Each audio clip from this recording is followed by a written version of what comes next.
ran a populist campaign that promised so much to working America. Many of those themes were actually echoed in his inaugural address. But ever since President Trump took the oath of office, he has gone about breaking promise after promise to the working people of this country. A predictable pattern is beginning to emerge. This president uses populist rhetoric to cover up a hard-right agenda. You still hear the remnants of candidate Trump's populism in his speeches, but his actions as president don't match up.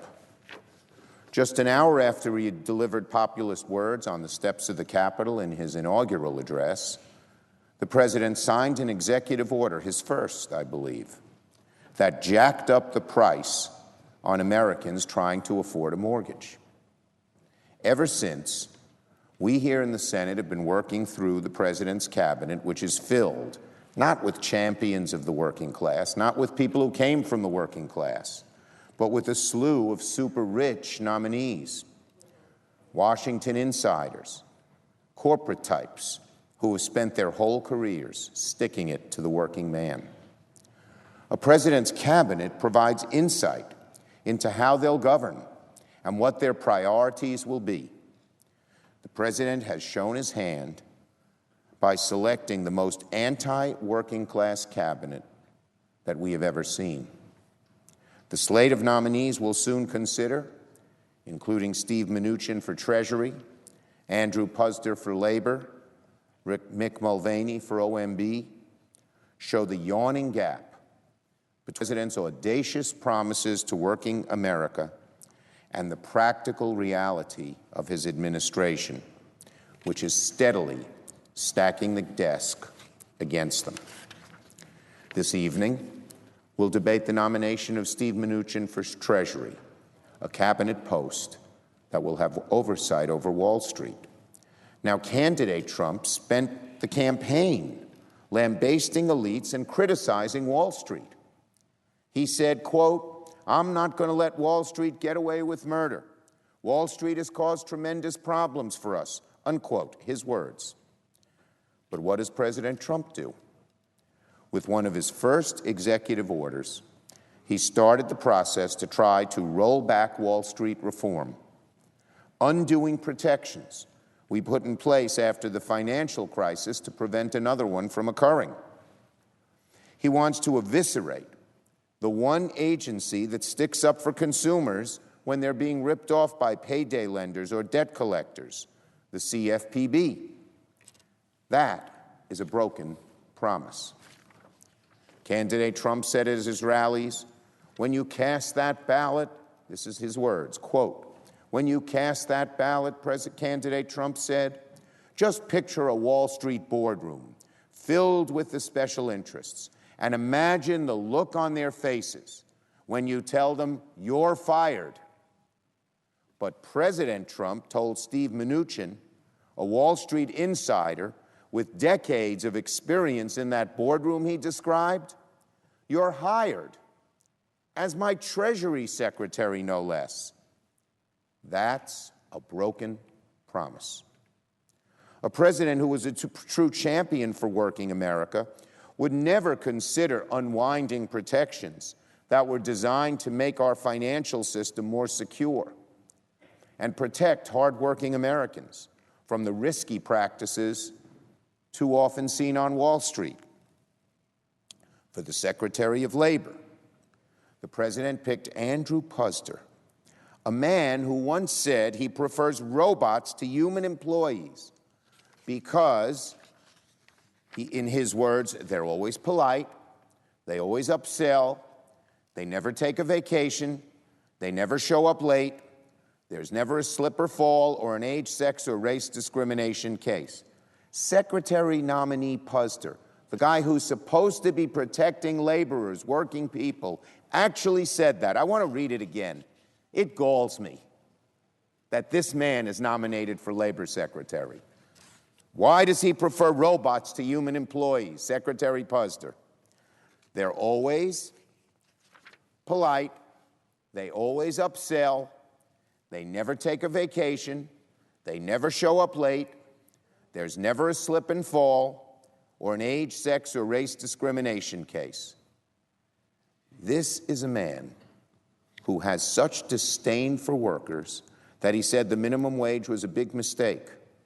And while at CKE Restaurants, his company, he continually outsourced American jobs. A president who was a true champion of working America would never even consider selecting a nominee like Andrew Puzder to run the Labor Department. A broken promise to the working men and women of America. Amazing. What President Trump has done on the campaign and said on the campaign and his inaugural address is almost the exact opposite of what he's doing now. You could not find a more anti-labor nominee for Labor Secretary than Mr. Puzder. Now, what about OMB? The president selected Representative Mike Mulvaney, whose congressional career is a direct rebuke to key promises candidate Trump made to working America. Candidate Trump promised that, quote, he was not going to cut Social Security like every other Republican, and I'm not going to cut Medicare or Medicaid. That's a quote from candidate Trump. But who does he choose for OMB? A pick that has relentlessly argued to cut both of these programs, including bill after bill that would end both Medicare and Social Security as we know it.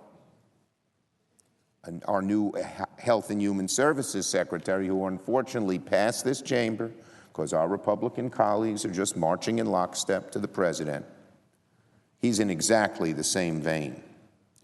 A true champion of senior citizens, of the working man and woman, wouldn't hire someone like Representative Mulvaney or Representative Price to take an axe to the programs they have relied on for generations. Mr. President, just 3 weeks in, the administration is stretching the boundaries of cognitive dissonance. The president still speaks like a populist, but governs like a hard-right conservative. He promises to stick up to for working families, but every decision he has made is rigging the system further against them. Every American who works hard for their paycheck, who desperately deserves fairer overtime pay, who is counting on Social Security and Medicare to be there when they retire, should look at this cabinet and be very, very worried. I know many working people voted for President Trump in hopes that he would change the power structure in Washington, as he promised so many times. His cabinet was the first way to see if he really meant it.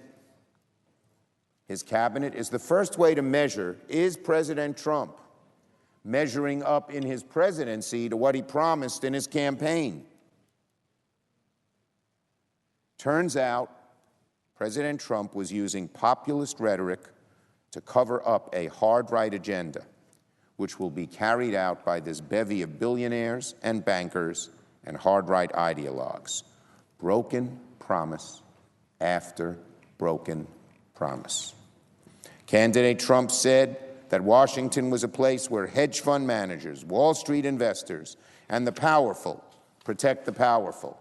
But I'm fighting for you, he said to working Americans.